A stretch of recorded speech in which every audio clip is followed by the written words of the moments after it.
Hello guys, welcome back to my channel एजुकेबर। और आप सबका स्वागत है फिर से हमारी एक नई शानदार वीडियो में। आप सबको जैसे कि आवाज़ सुनी सुनी सी लग रही होगी बिकॉज जो प्रीवियस वीडियोस थी वो सारी मेरी है। ये मेरा फर्स्ट ऑन कैमरा वीडियो है। I am little bit nervous. But ये वीडियो बनाना मेरे लिए काफ़ी ज़्यादा इम्पॉर्टेंट हो गया था बिकॉज कई स्टूडेंट्स के मेरे पास सेम क्वेश्चंस आ रहे थे और मुझे लगा कि ये क्वेश्चंस हो सकता है जिन बच्चों ने कमेंट नहीं भी किया है उनके लिए भी हो। ये वीडियो बनाना मेरे लिए कंपलसरी टाइप हो गया था और as a guide, as a teacher मेरी आप सबके रिस्पॉन्सिबिलिटी बनती है कि अगर आपने मेरे चैनल को सब्सक्राइब किया और आप मुझे फॉलो करते हो तो मेरा ये फ़र्ज़ बनता है कि मैं आपको हर चीज़ के लिए आगे गाइड करूँ। तो सबसे ज़्यादा कॉमन क्वेश्चन जो मेरे को अभी मिल रहा था वो है कि एंट्रेंस आने वाला है ड्यू का भी, JNU का, तो सबके लिए तैयारी कैसे करें बिकॉज जस्ट 1 मंथ है आप लोगों के पास और तैयारी के लिए आपके पास बिल्कुल भी समय नहीं है। जैसे कि मैं ऑलरेडी अपना प्रीवियस वीडियो बना चुकी हूँ जिसमें मैंने इंपॉर्टेंट बुक्स के बारे में आप लोगों को बताया था, बट बच्चों का क्वेश्चंस अभी भी यही है कि उन बुक्स को इतनी जल्दी कवर कैसे किया जाए बिकॉज अभी जस्ट 1 मंथ है और 1 मंथ में मुश्किल से आप 2 बुक को कवर कर पाओगे अगर आप उसमें से इंपॉर्टेंट चीज़ें भी पढ़ोगे तो सबसे बड़ा सवाल ये आ जाता है कि जिन बच्चों ने अभी तक ढंग से प्रिपरेशन नहीं की थी या फिर जो लोग स्टिल जो है एंट्रेंस देना चाहते हैं लेकिन इतना टाइम नहीं कि वो सब की सब बुक्स को पढ़ पाएँ, तो उन लोगों के लिए आज की वीडियो, अगर वीडियो पसंद आए तो प्लीज़ लाइक, कमेंट और शेयर ज़रूर करना। और ये मेरा फर्स्ट ऑन कैमरा वीडियो है मुझे थोड़ी सी नर्वसनेस है तो प्लीज़ उसको भी थोड़ा सा एडजस्ट कर लेना आप लोग। बट मैंने आप लोगों के लिए वीडियो बनाई है please show your support. And first of all I want to thank you to all because अभी मेरा चैनल न्यू है, जस्ट 2 मंथ्स हुए हैं अभी हमारे चैनल को। इतने ज़्यादा सब्सक्राइबर्स तो अभी नहीं हुए हैं बट फिर भी जितने हुए हैं उन सबके लिए मैं आपका शुक्रिया अदा करती हूँ। जितने भी लोगों ने मेरे चैनल को सब्सक्राइब कर रखा है मैं उन सबका शुक्रिया अदा करती हूँ कि आपने एक नए चैनल को भरोसा किया, उसको सब्सक्राइब किया और उसको फॉलो भी कर रहे हो। इसीलिए मैंने अपनी एक वीडियो बनाई है आज की जो कि बहुत ज़्यादा इम्पॉर्टेंट होने वाली है।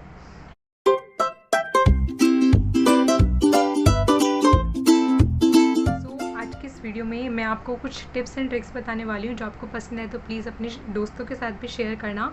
और ये उन लोगों के लिए भी है जो, मुझे नहीं पता कि आप लोग मेरा वीडियो कब देख रहे हो सकता है कि आप अभी देख रहे हो लेकिन आप में से कुछ स्टूडेंट्स हो सकते हैं कि कुछ दिन बाद देख रहे हो, कुछ तो हो सकता है कि 1 या 2 वीक्स बाद देख रहे हो। तो मैंने उस हिसाब से इस वीडियो को डिज़ाइन किया है। इसमें उसी तरीके से मैं आपको स्टेप बाय स्टेप चीज़ें बताने वाली हूँ। जैसा कि आप देख रहे हो कि अभी 1 मंथ कुछ डेज़ हैं आपके एंट्रेंस एग्जामिनेशन के लिए, चाहे वो JNU का हो या फिर ड्यू का हो, दोनों के लिए आपके पास लगभग 1 से लेकर जो है 1.5 महीना आप लोगों के पास एंट्रेंस के लिए है। ये वीडियो मैंने वही चीज़ को ध्यान में रखते हुए बनाया है कि इस वीडियो में मैं आपको इस तरीके से स्ट्रैटेजी बताऊंगी, ओनली 1 मंथ की स्ट्रैटेजी बताऊंगी। जिससे कि जो बच्चे मेरा वीडियो बाद में भी देखेंगे उनको भी इस चीज़ का जो है फ़ायदा हो सके, बेनिफिट हो सके। वो लोग भी उस शेड्यूल को जो है उसी दिन से या फिर उसके नेक्स्ट डे से फॉलो करना स्टार्ट कर सकते हैं जो शेड्यूल मैं इस वीडियो में आप सबको बताने वाली हूँ। सबसे पहले जो मैं आपको फर्स्ट स्टेप बताऊँगी वो है प्रीवियस ईयर क्वेश्चन, जो कि बहुत बहुत बहुत ही ज़्यादा इंपॉर्टेंट चीज़ है। मतलब इसको तो आप नेगलेक्ट ही नहीं कर सकते अगर आप कोई भी एंट्रेंस एग्जामिनेशन देने वाले हो। और जो मेरी आज के जो टिप्स एंड ट्रिक्स होने वाली हैं वो जस्ट सिर्फ MA के पॉलिटिकल साइंस के लिए ही नहीं है, बाकी एंट्रेंस एग्जाम के लिए भी आप उसको फॉलो कर सकते हो। जस्ट बुक्स आपकी थोड़ी बहुत डिफरेंट होंगी और अप्रोच आप अपने अकॉर्डिंग इसमें ऐड ऑन कर सकते हो कि आप किस तरीके के अप्रोच को अपनाना चाहते हो। बिकॉज हर पर्सन की, हर इंडिविजुअल की अपनी खुद की कुछ टिप्स या ट्रिक्स होती हैं जो उसको पता है कि उसके लिए क्या काम आने वाला है, तो वो भी आप इसमें ऐड ऑन करके बहुत अच्छा परफॉर्मेंस कर सकते हो एंट्रेंस में। और आपको सीट से डरने की बिल्कुल भी ज़रूरत नहीं है। आप ये सोचो कि इतनी सारी सीट से आपको करना क्या, चाहे 20 हो चाहे 10 हो, आपको तो एक ही सीट चाहिए ना। और अपने आप से क्वेश्चन पूछो कि ये पूछने की बजाय कि मेरा नहीं होगा, ये पूछो कि क्यों नहीं होगा। और क्यों नहीं होगा के बाद जब आपको अंदर से क्वेश्चन मिलेगा कि हाँ ये पॉइंट्स हैं मेरे कुछ जहाँ पे मैं वीक हूँ, अगर मैं इन पर काम कर लेती हूँ या काम कर लेता हूँ तो मेरा एडमिशन पक्का हो जाएगा। रेदर ये सोचे हुए कि मेरा एडमिशन नहीं होगा, क्यों नहीं होगा उस क्वेश्चन पे ज़्यादा ध्यान दो और जो भी आपका वीकनेस है उस पर वर्क करो। जैसे कि मैंने आपको बताया कि मैं यहाँ पे आपको स्ट्रैटेजी बताने आई हूँ 1 मंथ की। तो सबसे पहले मैं आपको ये बताऊँगी कि प्रीवियस ईयर क्वेश्चंस को आप देखो पैटर्न समझो कि जो एग्जामिनर है वो आपसे पूछना क्या चाह रहा है। बिकॉज जो एग्ज़ाम होते हैं वो एनटीए कंडक्ट करवाती है, और एनटीए जो भी कंडक्ट करवाती है एग्जामिनेशन वो सब ऑलमोस्ट एमसीक्यू बेस्ड ही होते हैं। सो सबसे पहले आप उन एमसीक्यू के पैटर्न को समझो कि एग्जामिनर आपसे पूछना क्या चाह रहा है, आप उस चीज़ को समझो वहाँ पे। बिकॉज अब आप एक ना टैबुलर फॉर्म बना लेना। मैं आपको फर्स्ट टिप यही दूंगी, मैंने भी अपने टाइम पर यही किया था। लाइक जब मैं कोई इंटरनेशनल ऑर्गेनाइजेशंस पढ़ती थी तो मैं उनको टैबुलर फॉर्म बना लेती थी कि इनकी ये शॉर्ट फॉर्म है और ये एस्टेब्लिशमेंट ईयर है उनका, और जो भी उनके हेड है या चीफ है उस टाइम में, और उनका हेडक्वार्टर कहाँ पर है। तो इस तरीके से आप 2-4 जो है इंपॉर्टेंट टैबुलर फॉर्म बनाकर रख लो। आप गूगल की हेल्प से बना सकते हो, आप इंटरनेट की हेल्प से बना सकते हो। सो सबसे पहले उन टैबुलर फॉर्म को बना के रख लो। ये इंपॉर्टेंट क्यों है? बिकॉज एमसीक्यू में फैक्चुअल क्वेश्चन ज़्यादा पूछे जाते हैं, और फैक्चुअल क्वेश्चंस में ज़्यादातर डेट, इस्टेब्लिशमेंट, उनका हेडक्वार्टर कहाँ है, कौन से थिंकर्स कौन सी थिंकिंग से या दैट मीन्स कौन सी अप्रोच से वो लोग एसोसिएट करते हैं। तो मोस्टली कई तरीके के क्वेश्चंस आपसे पूछे जाते हैं। सो सबसे पहले आप टैबुलर फॉर्म्स को रेडी कर लो। अब बात करते हैं, आपके पास 1 महीना है। अब मान लिया आपने 5 to 10 डेज़ जो है अपनी प्रीवियस ईयर क्वेश्चंस, और जो मैंने आपको ये सब बताया कि आप टेबुलर फॉर्म बना के रख लो, ये सब आपने कर लिया है। आपने टेबल्स बना के रखनी है सारी फैक्चुअल थिंग्स की। उसके बाद जब आप फैक्चुअल थिंग्स कर लोगे, आप थ्योरी वाली चीज़ पर आओ। आप ऐसा कभी भी मत सोचना कि बिकॉज ये एमसीक्यू है तो आपसे थ्योरी के क्वेश्चन डायरेक्ट पूछे जाएंगे। आपके पास कंसेप्चुअल क्वेश्चन आते हैं। दैट मीन्स अगर आप कोई क्वेश्चन पढ़ रहे हो, मान लो कि आप जस्टिस की थ्योरी पढ़ रहे हो, जॉन रोल्स की, तो आपको पता होना चाहिए कि उसने कितने तरीके के जस्टिस दिए हैं, जस्टिस के कितने प्रिंसिपल दिए हैं, कौन सी बुक में दिए हैं, और अगर हो सके तो उस बुक का इस्टेब्लिशमेंट ईयर भी आप याद कर लेना। सो मैं आपको यही चीज़ एडवाइस करूँगी कि अगर आप कोई भी थ्योरी पढ़ रहे हो या फिर कोई कंसेप्चुअल चीज़ पढ़ रहे हो, तो rather being going that much deeply कि आप उसको समझने के लिए इतना टाइम लगा दो, उसको ना समझे हुए भी आप सिर्फ इतनी चीज़ पे ध्यान दो कि इस थिंकर ने कौन सी थ्योरी दी है, कौन सी बुक में दी है, और उसका मेन कोर एलिमेंट क्या है, उस थ्योरी में वो मेन बात क्या बताना चाह रहा है। अगर आप इतना भी कर लोगे ना तो 1 मंथ में ये आपके लिए एनफ होगा। बिकॉज बहुत सारी थ्योरीज़ हैं, और आईआर की तो आपको करने की ज़रूरत ही नहीं है। बिकॉज आईआर की मैं ऑलरेडी सीरीज़ बना चुकी हूँ जिसमें मैंने ऑलमोस्ट सारी की सारी जो है अप्रोचेस कवर अप कर ली हैं, और उसी तरीके की सेम अप्रोचेस आपकी पॉलिटिकल थ्योरी में भी होती हैं। सो आप एक बार आईआर वाली अप्रोचेस को कर लोगे तो आपको काफ़ी ज़्यादा हेल्प हो जाएगी पॉलिटिकल थ्योरी में। अब बात आती है कि कम समय है तो आप सारी बुक्स नहीं पढ़ सकते हो। जैसे कि आप मेरे पीछे देख सकते हो, ये वही बुक्स हैं जो मैंने आपको अपनी प्रीवियस वीडियोस में बताई थी। ग्लोबल पॉलिटिक्स हो गई, पॉलिटिक्स इन इंडिया हो गई, और उसके बाद मैं आपको जो थिंक आज बताने वाली हूँ वो इन सबसे थोड़ी अलग है। वो ये है कि आप क्या कर सकते हो, एक गाइड टाइप ले सकते हो। गाइड टाइप कैसे, मैं आपको भी दिखाऊंगी भी। एक पॉलिटिकल साइंस की दिखाऊंगी, और एक इंटरनेशनल रिलेशन के लिए पीआईएसएम के लिए जो मैंने ली थी जेएनयू की गाइड, वो मैं आपको दिखाऊंगी। तो उस तरीके की डीयू की भी आती है। ये वाला पब्लिकेशन मुझे अच्छा लगता है, इसलिए मैं ये वाली पब्लिकेशन पढ़ती हूँ। अगर आपको कोई और अच्छा लगता है तो आप उनकी भी पढ़ सकते हो। ऐसा कोई कंपल्शन नहीं है कि आपको यही वाला पब्लिकेशन लेना है जो मैंने आपको बोला है, ऐसा कुछ भी नहीं है। लेकिन इस बुक को कैसे पढ़ना है वो मैं आपको बताऊंगी, बिकॉज वो बहुत ज़्यादा इंपॉर्टेंट हो जाता है। ऐसा नहीं है कि जस्ट आपने बुक खरीद ली है तो आपको पूरी की पूरी फर्स्ट पेज से लेकर लास्ट पेज तक कैसे भी करके बस ख़त्म करनी है। बच्चे ऑलमोस्ट यही करते हैं कि वो क्या करते हैं, बुक को स्टार्ट करते हैं और फर्स्ट पेज से पढ़ना स्टार्ट हो जाते हैं, और जब तक उसका लास्ट पेज नहीं आता उनके दिल में तसल्ली नहीं होती कि ये बुक ख़त्म नहीं हुई है। तो उनको लगता है कि अगर ये बुक ख़त्म नहीं हुई तो इस बुक से जो क्वेश्चन आएगा वो उनसे छूट जाएगा। ऐसा बिल्कुल भी नहीं है।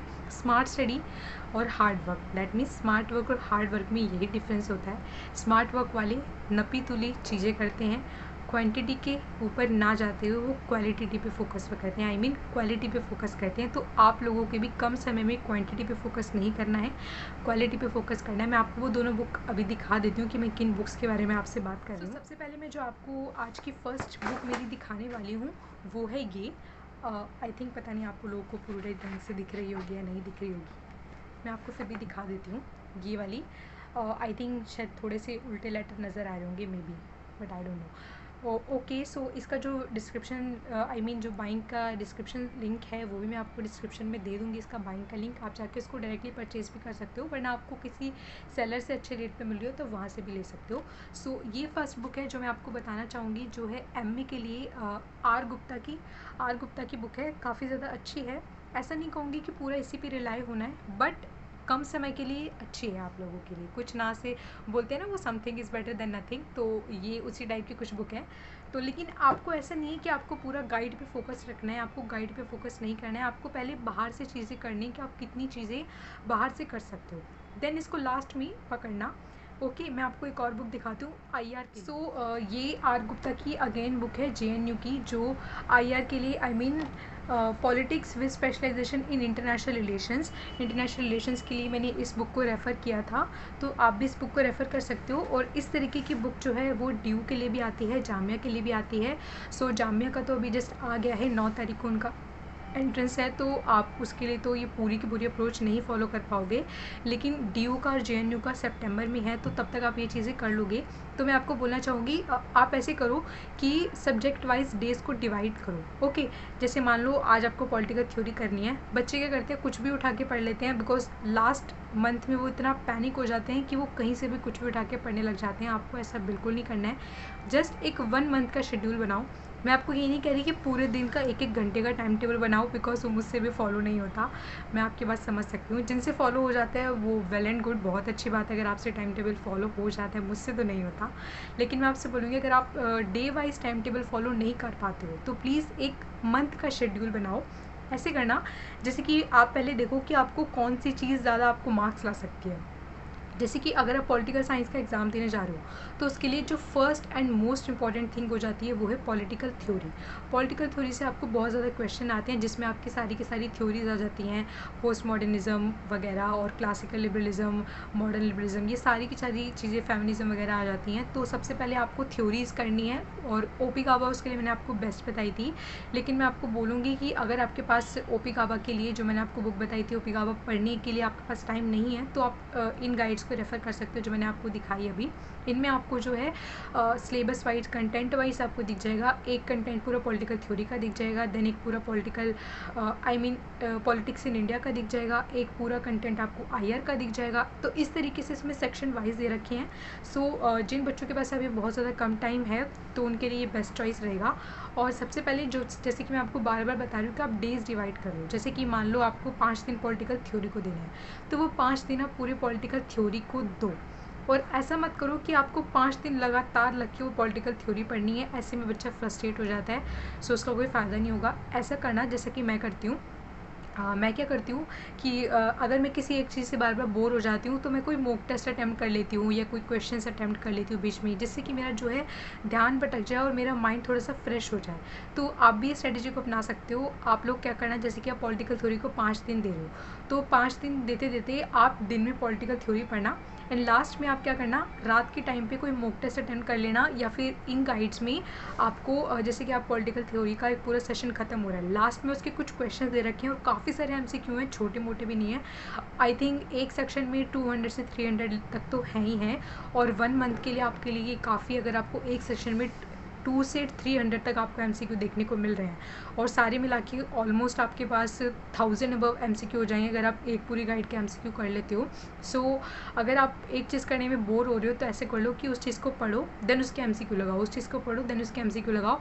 बिकॉज अगर आप पढ़ते रहोगे तो कुछ नहीं होने वाला है, चाहे आप कितनी भी बुक पढ़ लेना। बिकॉज MCQ जब आते हैं ना, वो इस तरीके के क्वेश्चन आते हैं कि बच्चों को समझ ही नहीं आते कि ये कहाँ से आए हैं। तो उस चीज़ की प्रैक्टिस आपको कैसी होगी, जब आप MCQs को प्रैक्टिस करोगे। और जब ये चीज़ आपको, जैसे मैंने 1 मंथ का बताया कि आप कुछ दिन अपने सब्जेक्ट के अकॉर्डिंग डिवाइड कर लो, 5 दिन इसको दे दिए, 5 दिन इसको, 5 दिन IR को दे दिए, 5 दिन कंपैरेटिव पॉलिटिक्स को दे दिए, 5 दिन पब्लिक एडमिनिस्ट्रेशन को दे दिए। लेकिन ये दिन पूरे अच्छे से कर लेने के बाद, जो लोग तो मेरी अभी वीडियो देख रहे हैं उनके पास लास्ट का सितंबर का मंथ जब स्टार्ट होगा उनके पास वो प्रिपरेशन के लिए टाइम बच जाएगा। और जो लोग वीडियोस लेट देख रहे हैं वो भी इस चीज़ को अपना सकते हैं। और एक चीज़ मैं आपको जो अपनी तरफ से सजेस्ट करना चाहूँगी वो है नेट के पेपर और प्रीवियस ईयर यूनिवर्सिटीज़ के पेपर। जैसे अगर आप JNU का देने जा रहे हो तो ऐसा मत करो कि सिर्फ आप JNU के प्रीवियस ईयर के पेपर देखो, आप ड्यू के भी देख के जा सकते हो, आप जामिया के भी देख के जा सकते हो। बिकॉज इन सबको at the end NT he conduct करवाती है, तो कहीं ना कहीं हो सकता है कि वो सेम क्वेश्चन डाल दें। और सेकंड स्ट्रेटजी तो एक और मैं आपको बताना चाहूँगी वो है UGC नेट के पेपर की एग्जामिनेशन।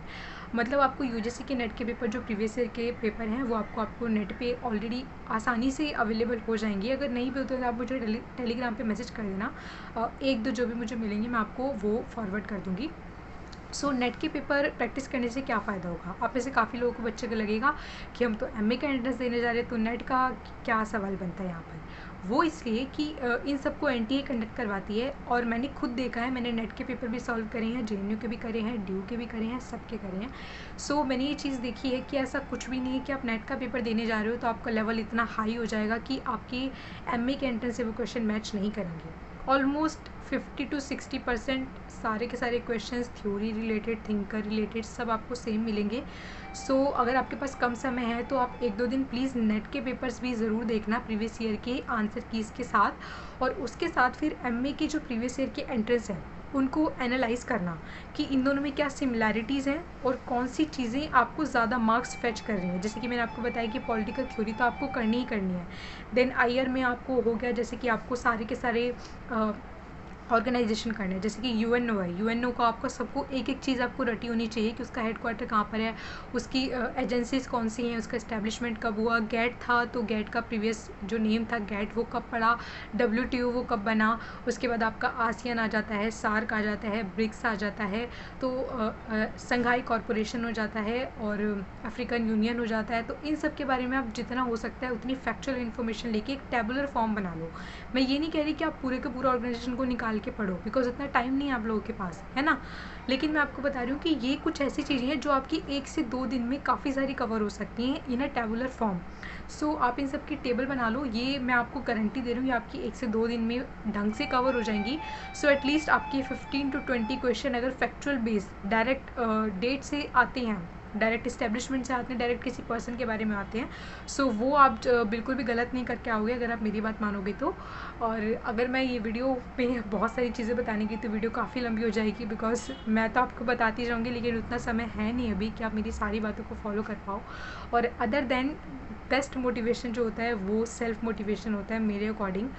मैं कितनी मर्जी मोटिवेशनल वीडियो देख लूँ, लेकिन जो अंदर से खुद का जो जज्बा आता है ना एक एग्ज़ाम के लिए कि हाँ मुझे ये करना है, वो आपको किसी मोटिवेशन वीडियो देखकर नहीं आएगा। आप कितनी भी मोटिवेशनल वीडियो देख लेना, मोटिवेशनल स्पीकर को सुन लेना, जब तक आपकी अंदर से वो भूख नहीं होगी कि हाँ मुझे ये चाहिए, चाहिए नहीं छीनना है ना, वो चीज़ आपके अंदर होनी चाहिए, तो ऑटोमेटिकली आपको सारी चीज़ें करने में मज़ा आएगा। और पॉलिटिकल साइंस मेरा तो फेवरेट सब्जेक्ट रहा है।